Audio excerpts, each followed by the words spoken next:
Good morning, everybody, and welcome to Wealth Edit Wednesday. This week, we're super excited to have a local celebrity, Carla Wade, who is the morning news anchor for NBC 13 News. I'm an avid news watcher, and I'm always an NBC watcher for some reason. I think it's from when I grew up. We only watched NBC, So Carla is a regular fixture in our morning routine. But so we're so excited to have you here today. And not only are we excited to hear about your job and the media industry, but also excited to hear some of your personal take on finance. I just think it's extremely insightful and something that I'm excited for our members to hear. So thank you for being here today. Thank you guys for having me. I'm actually really glad to be here. This is fun.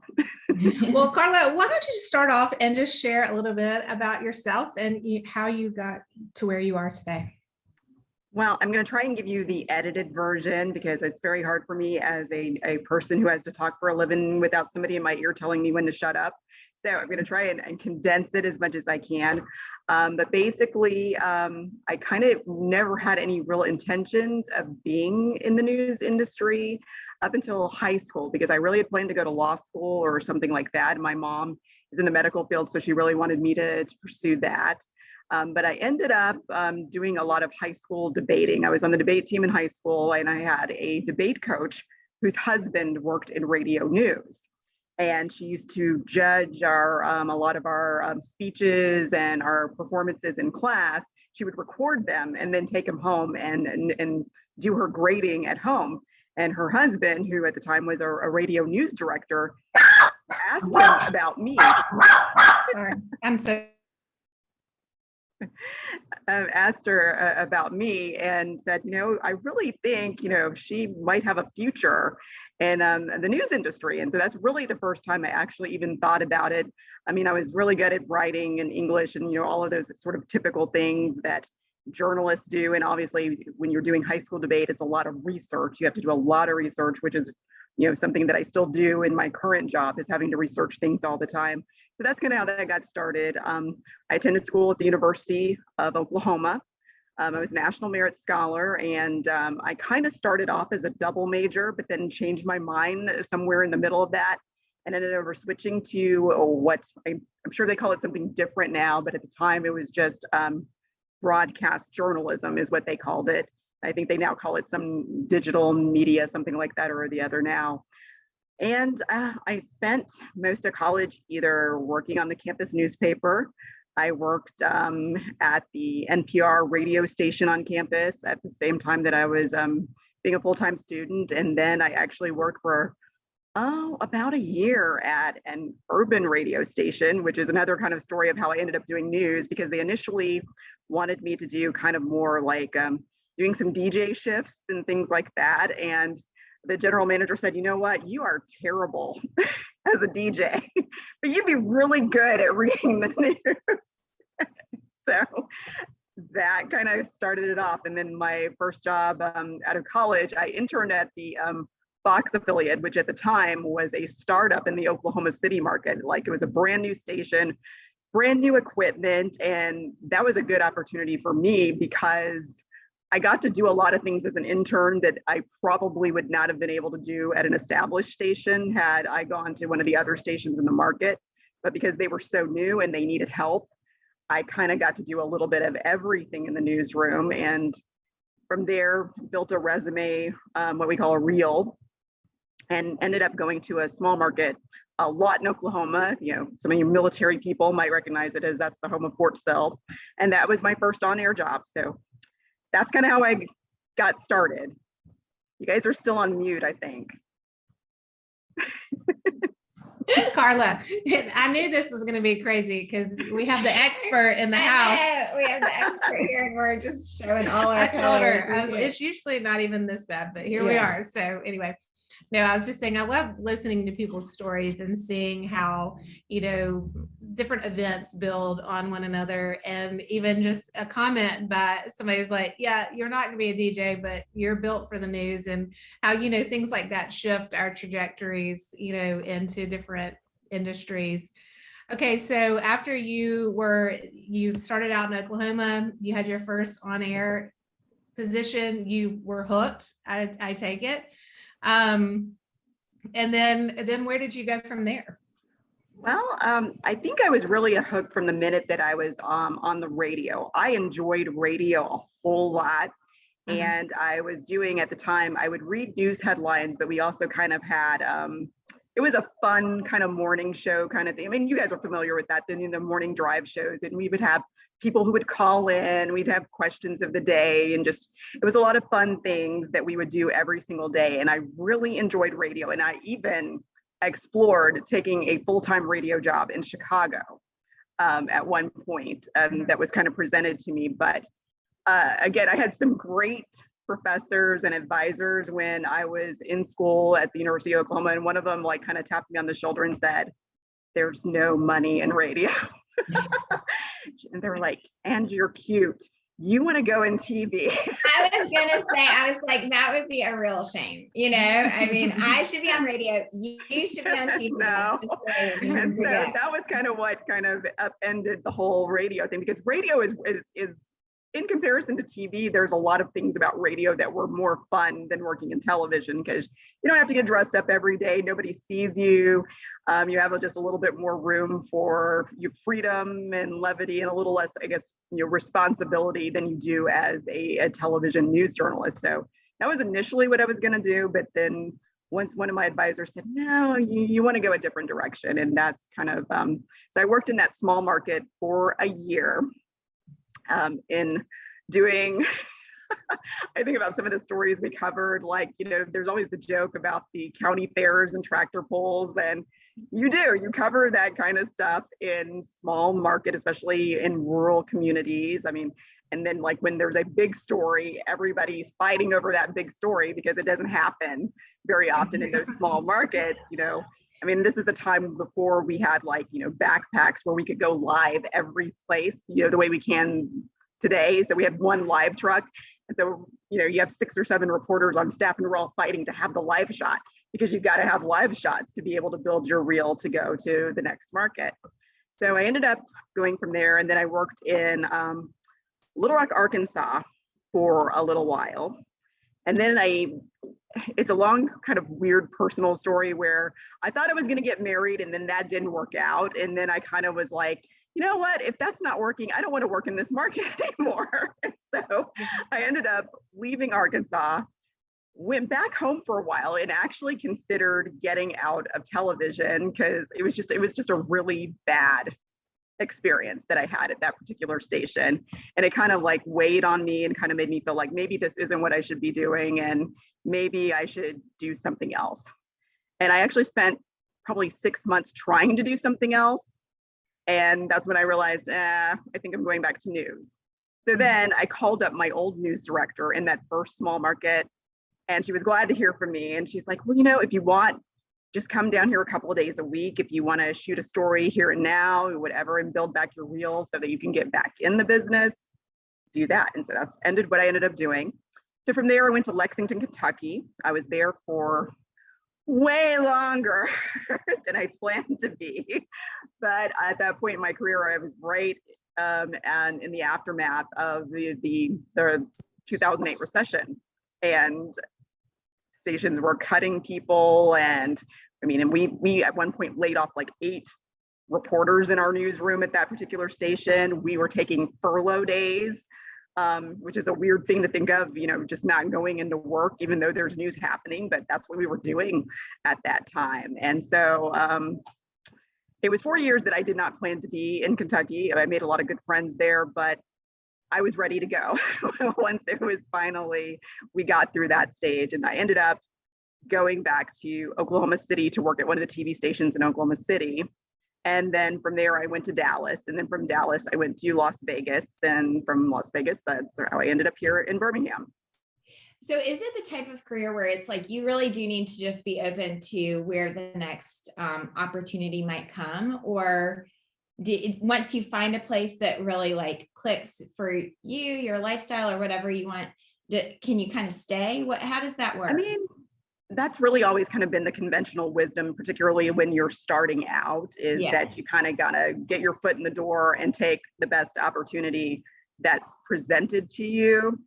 Now, granted, probably if that relationship that I mentioned when I left Arkansas had worked out, I might have stayed in Arkansas a little bit longer, and we had discussed maybe moving to Nashville, and the idea was to, as you say, get somewhere and maybe put some roots down and what have you and work in that market.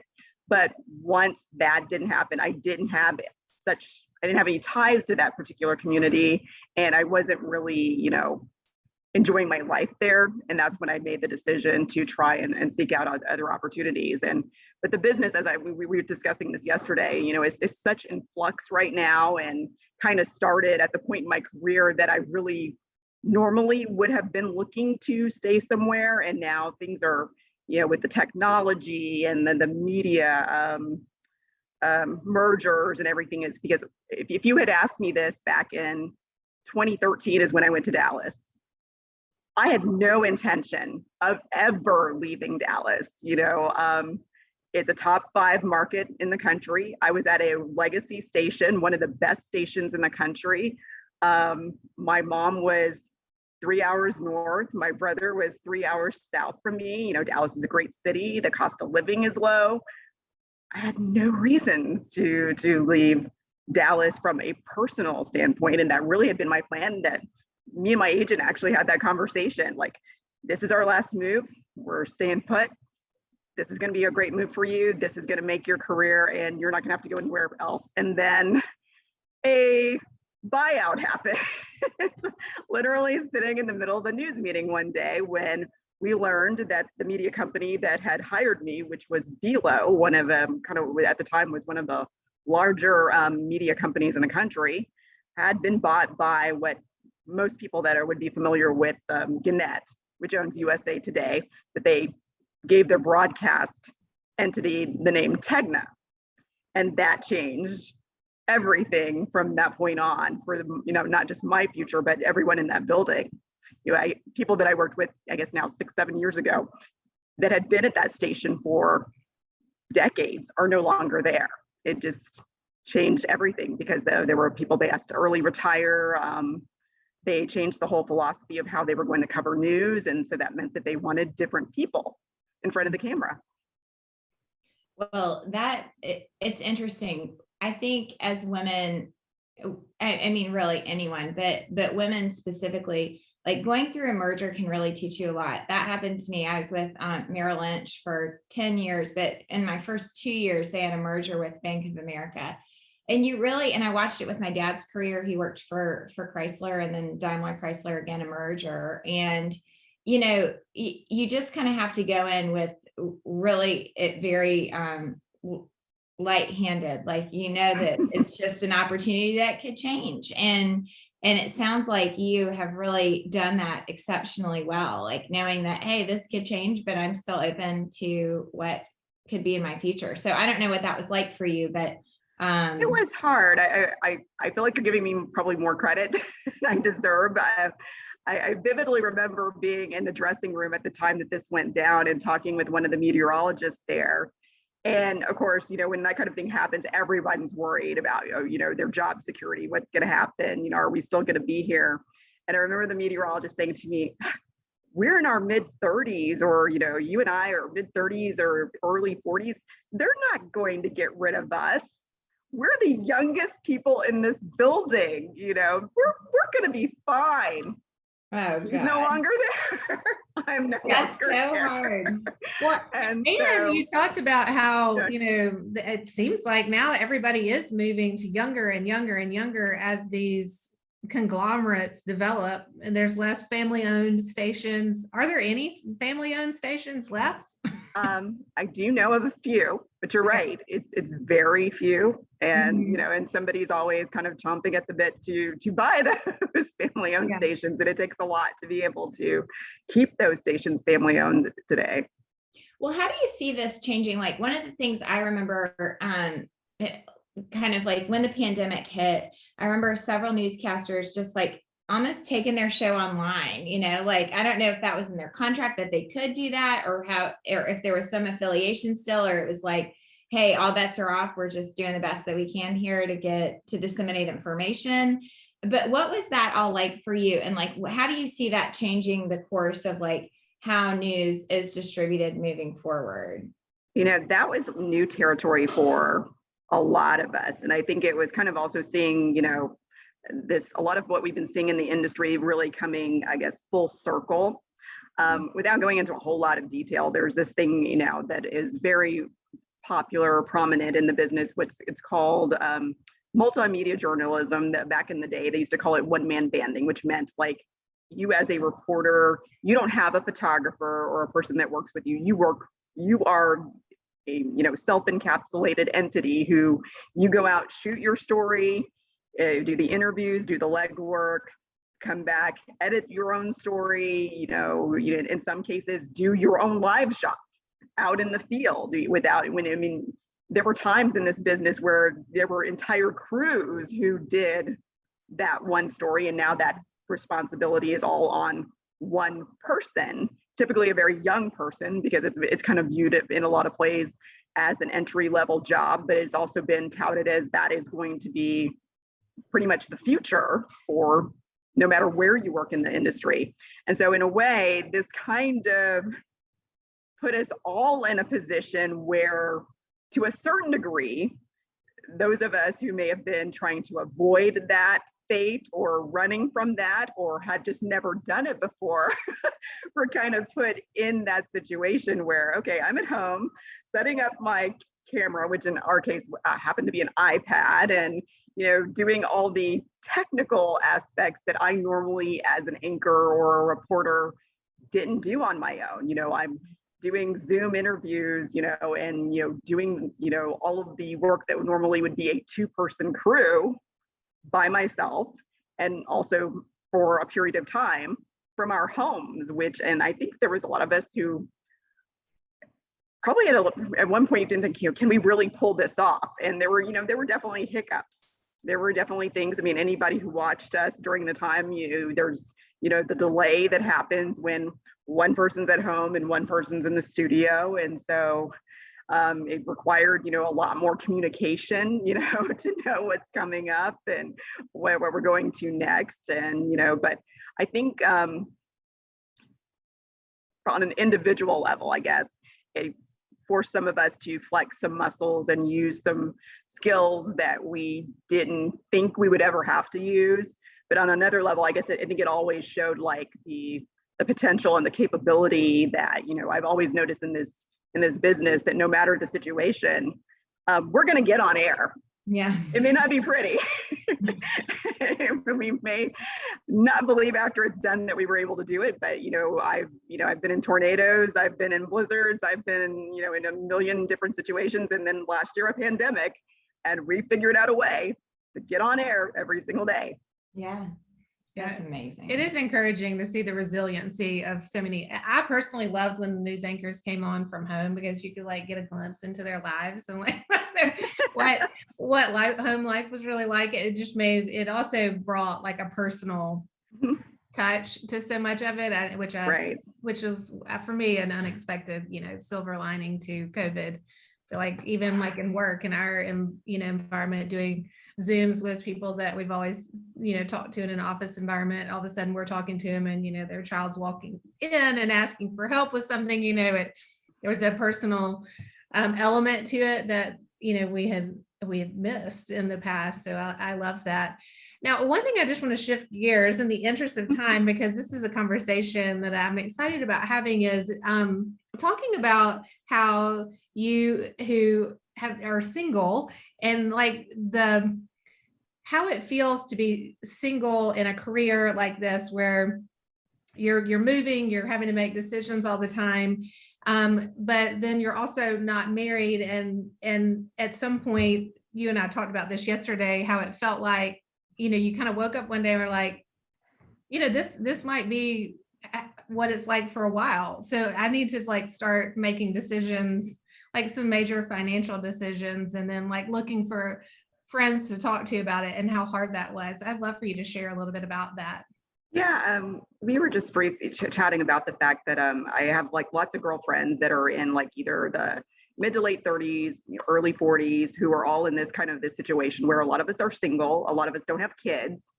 And it kind of came to this realization that for so long that a lot of things in terms of our finances and what have you, that we didn't really foresee this idea of being single the entirety of our lifetime. We always joke, I never thought I would be paying all of my own bills this long, but I have been. I've been, pretty much with, a few exceptions where mom has maybe helped a couple of times earlier in my career when I made no money, which that would be a whole nother conversation to talk about how this industry is. My first job, I made $14,500 a year. Wow. Poverty wages, basically. Yeah. And, and was having to try and, find money to, buy clothes and furniture and pay rent and, look like decent on air. But we talk about that a lot, because that many of us were raised, I'm from Texas, my family's fairly conservative, I'm the granddaughter of a Baptist minister, and the expectation was, you grow up, you get married, and you have a husband who helps you take care of the finances, and that, eventually that's going to happen. I just never in my life ever saw that I would be single and, financially responsible for myself for as long as I have. And I even think about like when I moved from Dallas, how it was kind of challenging because I had really, as you guys know, moving is expensive. It's extremely expensive. And I think one of my biggest frustrations was, I was so convinced that that was going to be my last move. And I had gotten this great savings account. I had started doing all the 401k thing. I'd really tried to start making up for that lost ground that I felt that I had, because I kept thinking in my mind, well, I don't need to worry about these things because eventually I'm going to have somebody else who's going to help me pay all these bills, or someone else's finance is going to be in the picture, or I'm going to buy a house and this will all be different in a few years. But I think that's when it really kicked in, is when I left Dallas and I was thinking about, geez, I'm moving again. And now I'm once again dipping into savings and things, to pay for shipping a car and all the deposits on, finding a new place to live and just the whole thing. And I think that's when it really hit me. It was like, I never planned for this. And no one ever helped me plan for this. And I feel like my mom is able to a little bit sort of identify with me to a certain degree, because my mom was widowed when she was, I think, 38, I think is when my father was killed. And my mom, was the perfect example. I think of the life that I thought that I was going to have. She literally, lived her whole high school, college at home with her parents, went straight from her parents' home to her husband's home, and, immediately had children, and, had always had that, I guess, that extra person and that, security blanket. And so when my dad was killed, I think that was when, she shared me one time that she had never she never had the experience that I had. She had never lived on her own before. She had never had that, single woman life. And, obviously, because I had a brother, she would never have just the single, no kids life, but it was a new experience for her trying to navigate that whole situation, not just, from an emotional standpoint, but also financially, that, for the first time, she's the breadwinner for everybody. So it's something, and I feel like more people should talk about it. And I don't know if a lot of people don't talk about it because maybe they're a little embarrassed. Not only, because there is such a stigma of being single at a certain point in your life, but I think there's also a kind of a sort of embarrassment that comes from, because I think the idea that a lot of people have is if you are a single woman who has a great career, that you're also kind of more progressive in other areas of your life as well, like that you're all over it. You've bought your own house, you've got $50,000 in the bank, and but I don't think a lot of people realize that no, a lot of us really weren't looking at it that way. That's just how it turned out. I think that is extremely insightful, because there's so much, one of the things I think we really struggle with but don't name as women is like shame around all sorts of things. Like that's something that's really emerged as a concept in the Wealth Edit that we're trying to tackle is like, if you have money or you inherited money, you feel shame about that. You feel like you didn't earn it. If you don't have money, you feel shame, like, oh, I should have more money. If like you have shame over, oh, I don't know. It's just a weird thing. And I think you're right. I think that people assume things like, oh, fill in the blanks. Like she's a high power career woman who, I get it. I mean, I really do. I think that's something that we should talk about. And that's why part of why we built the Wealth Edit is that we could name these things that are actual realities that happen to women, that were not painted this or we're painted this fairy tale when we're younger. And like, not that dreams don't come true, because plenty do, but those things, that path that was outlined so very clearly and linearly for us when we were younger may or may not happen. And so to not prepare for the unknown that kind of stinks, and it's easily fixable. Like that's right. The other thing is like, we could say, yeah, this might happen, or maybe it could be this. And both are great paths, So I love that you are talking about this, Carla, because I think it's so important and it's such a great reality of the day and age in which we live right now. Mm-hmm. So thank you for that. You're welcome. Well, and I identify with it so much because, I shared this with Carla yesterday, but, I had somebody say to me, maybe if you spent as much time looking for a husband as you do looking for a new career, you could just get remarried and then not have to worry about all this. And, I honestly, there was no malice intended in that comment, right. But, it was, for me, I was like, that's just so off, like it doesn't work that way. And my life, it's kind of like one of those things that say that you did that. You spent all your time looking for a husband, and you get the husband, but then it doesn't work out. Yeah, but then the criticism is, well, why weren't you prepared? Yeah. Well, either way, I needed to be prepared. Yes. Why weren't you spending more time on your career to make sure that if he left you, you would be taken care of? I mean, it's just, there's always, I feel like, and I'm sure you both relate to that, there's always some judgment. And I think that's also why it's so hard to actually talk about that. Well, even if you're married, I mean, I'm married to a minister, and about a year ago, a woman wrote me an email, and I'm sure, again, it was coming from a sincere place, but she said, your husband will never realize his full potential until you stop working outside the home. And then 6 months later, he loses his job.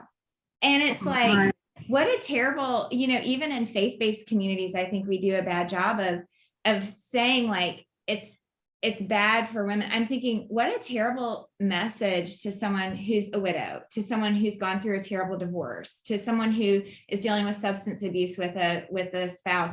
Right. All these situations that happen in reality, to teach people, oh gosh, someone else is never going to realize their potential until you put down yours.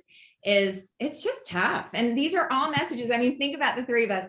We're coming from three totally different paths, which is why we have those glide paths at the Wealth Edit. And there's shame and guilt and judgment in every single path, And so anyway, I just think it's very interesting.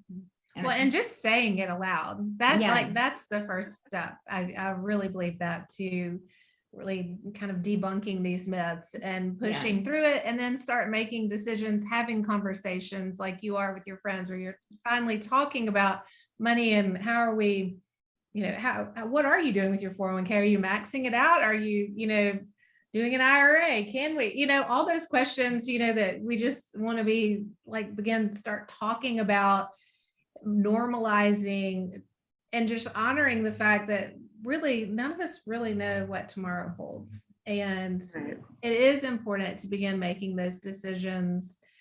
We are actively working on getting the College Edit up and running, because we feel like that'd be great. Start that, we really need to push back that, like you and I were talking a little bit about yesterday, but those decisions, that there needs to be attention given to those that are just graduating, are about to enter into the workforce, about how, like, let's don't put off these decisions for what you think might be happening in the next few years. I think you're right. I feel like a lot of from a perspective of like family, I think that a lot of times we think that people learn financial lessons by osmosis in a way, because we don't talk about those things. Like that would have been what's such a different thing for me, as if somebody had just said to me, no, that first day on the campus at the University of Oklahoma, do not sign up for that credit card because they're going to give you a t-shirt and a water bottle. Yes. Stay away from the t-shirt and water bottle. I'll give you a t-shirt and a water bottle if you don't go to the credit card. That needs to be what we say. We'll send you one if you just stay away from it. Well, let me ask you one more thing. I know we're going a little bit over. I hope this isn't too much, but I want to know how your group of friends, I think this is such a healthy thing, like how you created and cultivated this group of friends, and then how y'all moved, to conversations around money. Was it just that y'all were having a vulnerable moment and someone brought it up one day and everyone's like, thank you, I'm so glad you do that? Tell us how that happens. Well, I think probably how that came about is the fact that I do have a lot of single women friends, but I think also that we're all at very different, I guess, places financially and things like that. And I think, I think those sometimes that is how those conversations have come about, because I think there is this stereotype that's in there, that's in a lot of our popular culture. Again, if you're a woman in your late 30s, early 40s, and you have a good job, that you're just jet setting and you're spending your money on whatever you want, and you're doing fine, and you don't really have any worries or concerns because you don't, quote unquote, have any responsibilities. And I think it came about, actually, the first conversation was planning a trip. And when somebody just said, I know you guys think because I've been at the same company for 20 years that I can afford to just do all these things, but I really can't. No. Good for her. Good for her. And everyone said, well, why didn't you say something? And she goes, well, I just feel like all the time that there's this idea that because I don't have kids and because I don't have a husband or whatever, that I just have all this extra disposable income, and I don't. And I think that was really the first time that we really started talking about, I worry every single day that I'm going to be, the old destitute lady living in some, 1-bedroom house because I started in a career that, didn't, pay a lot in the beginning, and then got caught in the middle of a recession. And then when I decided I was going to try and do things to make up for, that situation, then the industry changed again. And then, you're always just trying to, I guess, you want to be proactive, but you feel like, oftentimes you're just having to react to the situation that's being thrown at you. And a lot of my friends are in media. So that's also something that we can kind of relate to, that we all talk about how that's impacted, how much of when we maybe should have been at our prime earning years and weren't. And so now there's that, kind of that fear in the back of my mind. Am I going to be working forever? Or, how am I going to take care of myself as, because nobody likes to ever envision themselves as old, particularly in our society. And I think when you envision yourself as old and not having resources, that's extremely frightening. And I think that was one of those things we all started talking about, what am I going to be doing when I'm 60? Where am I going to be living? How am I going to be taking care of myself if my health is not great? Because there is no other person to factor into that equation. Yeah. Well, that speaks to me. I always tell her, I'm like, everything I do is always so like nobody has to take care of me when I'm old. I don't know why. That's like in my mind, it's not even like retirement. It's just I just want to get to a place where no one has to take care of me. Yeah, I hear you. I had 2 grandparents that both had dementia, and my worst fear is always has been like, having gone to some of those facilities that people are in. I'm like, God, and I'll have nobody to come and make sure I'm okay. Like I think about that as like, at least let me make enough money that I can put myself in a good home. Yeah. I actually was listening to something the other day, a podcast, and actually it was a radio station, and they were talking about, they said, what is your greatest fear? They were asking each other on air. And it was somebody who said exactly what you just said. And she said, I'm single, and that is just my greatest fear. And it isn't that interesting. It's interesting. And it drives so many decisions as well as we like get down to the like core of it.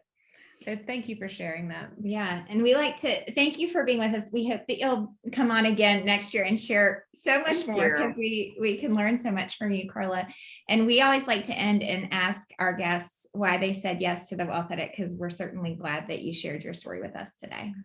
I said yes because one of my things that I've always, as I've gotten older and thought about so often is, why didn't another woman tell me this? Yes. And so I have such an appreciation for any venue or avenue that's out there where women are sharing their experiences and their knowledge and their wisdom, because I'm like, you had told me this 10 years ago, I would have done something different. But for so many reasons, I just feel like we don't share enough. And so that's why I said yes. Well, thank you so much for being on. This has been a wonderful conversation, and we're so thankful to know you. Yeah, and we we are. look forward to seeing you on the news. Just if people are listening and want to see you, what's your schedule? We are on the air from 4 to 7 a.m. Monday through Friday, and I'm very often, you can also see me at midday. It just depends on what day of the week. Rick Carly and I, a lot of people in the market know Rick Carly, obviously. We kind of switch off the midday duties, but every morning between 4 and 7 a.m., we are all here. Okay, well, we look forward to seeing you, and are so thankful now to know you, the face behind the TV personality. So thank you, Carla. Thank you. Thank you guys. It was so great meeting you, and I appreciate you having me on. Thanks. Have a great day. Okay, bye. Bye-bye.